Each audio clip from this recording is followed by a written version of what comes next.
राहुल कुमार, आप सभी को नमस्कार। आगे के सीरीज में अगर हम देखते हैं वास्तविक संख्या में, वास्तविक संख्या का जो सबसे बेहतरीन और जो सबसे मोस्ट डिमांडिंग जो क्वेश्चन होता है, जो हर बार बिहार बोर्ड में दिया ही जाता है, तो उस क्वेश्चन की तरफ हम लोग करते हुए आगे बढ़ेंगे। तो क्वेश्चन पूछा जाता है कि सिद्ध करे कि √5 एक अपरिमेय संख्या है। इस क्वेश्चन को आपने भी हर बार एग्जाम में आते हुए देखे होंगे, आप लोगों ने इस क्वेश्चन को देखा ही होगा, या इस बार का जो भी जो हमारा मॉडल पेपर हो या गेस हो, उस हर जगह पे आपको ऐसा क्वेश्चन जरूर देखने को मिला होगा जो वास्तविक संख्या के पोर्शन से आपको हमेशा पूछा जाता है। वास्तविक संख्या से जो क्वेश्चन है हमेशा आता है। तो इस क्वेश्चन को अगर हम देखें थोड़ी देर के लिए, है ना, तो क्या इसमें सर इन क्वेश्चन को कैसे सॉल्व किया जाता है। तो सिद्ध करें कि √5 एक अपरिमेय संख्या है। तो सबसे पहले हम क्या करते हैं कि इसके ऑपोजिट को लेकर चलते हैं, यानी कि हमें सिद्ध करना है अपरिमेय, लेकिन हम मानते हैं परिमेय। तो हम बोलेंगे कि माना कि, हम बोलेंगे ऐसे, है ना, कि माना कि √5 एक परिमेय संख्या है। हम क्या बोलेंगे कि माना कि √5 एक परिमेय संख्या है। हम ये बोलेंगे कि माना कि √5 एक परिमेय संख्या है, मतलब कि √5 एक परिमेय संख्या है। और आप सभी को पता है कि परिमेय संख्या क्या होता है। तो परिमेय संख्या मतलब होता है कि परिमेय संख्या यानी कि उसे हम p/q के रूप में लिख सकते हैं। तो इसका मतलब ये है कि √5 बराबर हम क्या कर सकते हैं, p/q लिख सकते हैं, है कि नहीं। और p/q तो सर जहां p और q सहअभाज्य संख्या है, जहां p और q जो है सहअभाज्य संख्या है, सहअभाज्य संख्या है। सहअभाज्य का अर्थ ये होता है कि यानी p और q सिर्फ अपने आप से और एक से कटेंगे, यानी कि p जो है वो सिर्फ p जो है p से कटेगा और एक से कटेगा, इसके अलावा वो किसी नंबर से नहीं कटेगा। वैसे ही q जो है वो भी सिर्फ अपने आप से कटेगा और एक से कटेगा, इसके अलावा वो किसी नंबर से नहीं कटेगा। लेकिन इस क्वेश्चन में हम आगे बढ़ते हुए, इस प्रश्न में हम आगे बढ़ते हुए देखेंगे, तो क्या देखते हैं कि हमने इसको मल्टीप्लाई किया, यानी कि गुणा किया। तो √5 से जब गुणा करेंगे, ये जो भागा में है, जब बराबर को उधर जाएगा तो गुणा में हो जाएगा, और इधर आपको देखने को मिलेगा p, है कि नहीं। ये p हो गया। अब हमने क्या किया, अब हम इसमें करते हैं, इसको हम मान लेते हैं समीकरण 1, है कि नहीं। समीकरण 1 मान लेते हैं और हम करते हैं कि समीकरण 1 में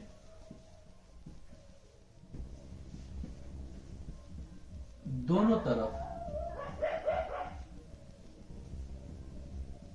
वर्ग करने पर, समीकरण 1 में दोनों तरफ वर्ग करने पर, तो जैसे ही हम दोनों तरफ वर्ग करेंगे तो क्या होने वाला है, √5 का क्यूब, यानी कि सर इसका स्क्वायर, अच्छा इधर सर p का स्क्वायर कर देते हैं, ठीक। तो ऐसा अगर हम देखते हैं, तो ऐसा हम देखते हैं, तो सर स्क्वायर से रूट उड़ जाएगा, हट जाएगा, तो क्या हो जाएगा 5 और q का स्क्वायर, और यहाँ पे क्या हो जाएगा सर p का स्क्वायर, है कि नहीं। यहाँ पे हम देखते हैं कि जो ये 5 गुना में है ना, मल्टीप्लाई में है, सर जब उधर जाएगा तो भाग करेगा उसको, है कि नहीं। मतलब कि p² अपॉन क्या हो जाएगा सर 5 हो जाएगा, है कि नहीं। लेकिन हमने क्या देखा, हमने ये देखा था कि p जो है और q जो है वो सहअभाज्य संख्या है। इट मींस इसका मतलब ये है कि 5 जो है p जो है वो सिर्फ p से कटेगा या 1 से कटेगा। लेकिन यहाँ पे 5 क्या हो रहा है, ये मतलब कि p जो है वो क्या हो रहा है, 5 से विभाजित हो रहा है। तो लिखेंगे कि चूंकि 5 p² को विभाजित करता है,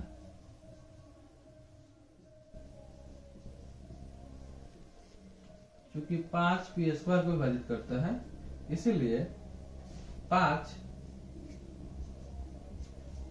पी को भी विभाजित करेगा, अर्थात 5 जो है पी को भी विभाजित करेगा।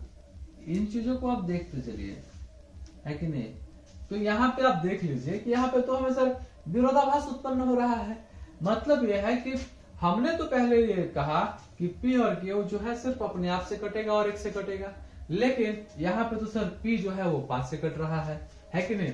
आगे क्वेश्चन में बने रहे और आगे देखेंगे हम कि नेक्स्ट टॉपिक में कि सर 5 है ना, P बराबर 5 हमने लिखा है, P बराबर 5 और यहाँ पे हमने y ले लिया जहां y एक अचर मान है, जहां y एक अचर मान है, अचर मान है। अब अगर हम यहां पे देखेंगे, है कि नहीं, कि p का मान, है कि नहीं, यहां से जो है p बराबर, यहाँ पे क्या हो जाता है, p बराबर 5 हो जाता है। अब हम यहाँ पे क्या करते हैं, p का मान रखते हैं, चूंकि तो क्या हो जाएगा √5q।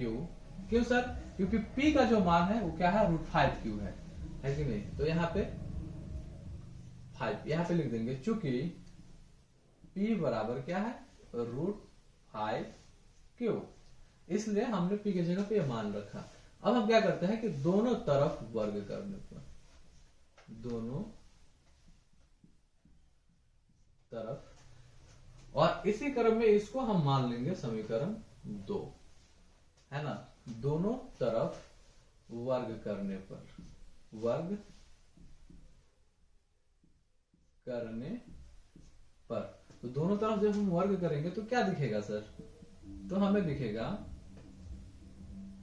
√5q का स्क्वायर और 5y का स्क्वायर, क्या होने वाला है, स्क्वायर से ये हट जाएगा, रूट हट जाएगा स्क्वायर से, और 5 का स्क्वायर 25 y स्क्वायर, 5 से 25 कट जाएगा सर कितनी बार में, 5 बार में, तो q स्क्वायर बराबर क्या हो जाएगा, 5y स्क्वायर। अब यहाँ पे अगर हम देखें तो ये गुना में इधर है क्या हो जाएगा, भाग में हो जाएगा, यानी कि 5q स्क्वायर बराबर y स्क्वायर, है ना। इसको हम समीकरण 2 मान लेते हैं, 2 था और इसको समीकरण 3 मान लेते हैं। अब हम देखते हैं ये कि चूंकि 5q स्क्वायर को विभाजित करता है, क्योंकि 5q स्क्वायर को विभाजित करता है, इसलिए 5q को भी विभाजित करेगा, 5q को भी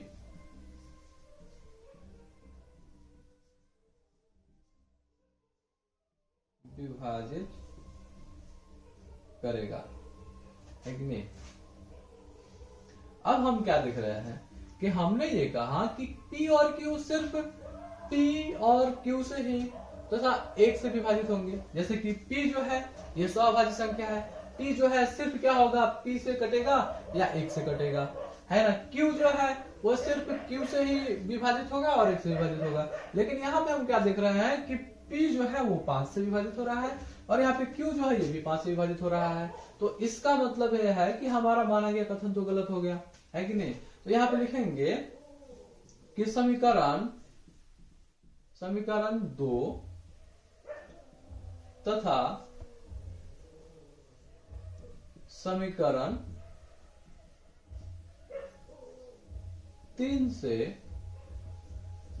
हमें विरोधाभास उत्पन्न होता है, विरोधाभास उत्पन्न हो रहा है, अतः हमारा माना गया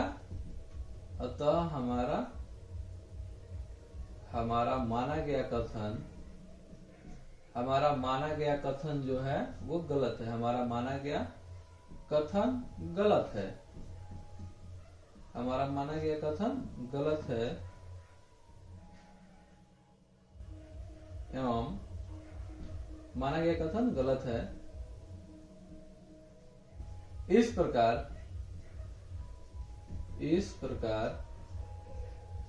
√5 एक अपरिमेय संख्या है। और यहां पे जाके हमारी जो धारणाएं क्या हो जाती हैं, गलत हो जाती हैं। और फाइनली इस प्रकार √5 एक अपरिमेय संख्या है। और फाइनली जो √5 को क्या कर दिया जाता है, एक अपरिमेय संख्या घोषित कर दिया जाता है। क्योंकि पहले तो √5 जो है वादा करके आता है कि देखिए भैया हम जो है लेकिन परिमेय संख्या है और परिमेय संख्या p/q के रूप में होता है। और p/q तो यहाँ पे होता है कि p और q ये वादा करते हैं कि हम लोग सहभाज्य संख्या है और हम सिर्फ अपने आप से कटेंगे और किसी और से नहीं कटेंगे। लेकिन यहाँ पे जब हम लोग आगे बढ़ते हुए जाते हैं तो देखते हैं कि 5 जो है कि नहीं, 5 जो है p को विभाजित कर p² को विभाजित करता है ना। तो अगर वो p² को विभाजित कर रहा है तो p को भी विभाजित करेगा। तो इस यहाँ पे जो है 5 जो है p को क्या कर रहा है, काट दे रहा है। और उसके आगे अगर हम लोग बात करते हैं तो यहाँ पे भी वैसी चीजें चल रही है कि नहीं, कि 5 जो है q² को विभाजित कर रहा है तो 5 क्या करेगा, q को विभाजित करेगा। तो यहाँ पे जो p और q जो है वो क्या हो रहे हैं, 5 से विभाजित हो रहे हैं। तो समीकरण 2 और समीकरण 3 से हमें क्या हो रहा है, विरोधाभास उत्पन्न हो रहा है। क्योंकि हमने जो बातें मानी थी कि p और q जो है वो सहभाज्य संख्या है, लेकिन वो बातें यहाँ पे चल के समीकरण 2 और समीकरण 3 में क्या हो जा रही है, गलत साबित हो रही है। उससे हमें विरोध उत्पन्न हो रहा है, विरोध का आभास हो रहा है।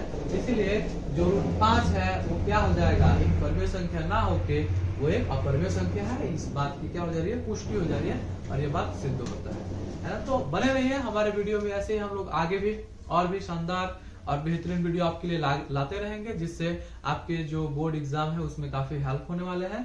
तो आप हेल्पफुल वीडियो के लिए हमारे चैनल को सब्सक्राइब कीजिए और वीडियो को लाइक कीजिए और अपने दोस्तों के पास ये वीडियो को जरूर शेयर कीजिए ताकि उनकी भी कुछ जो है हेल्प हो सके। धन्यवाद, नमस्कार।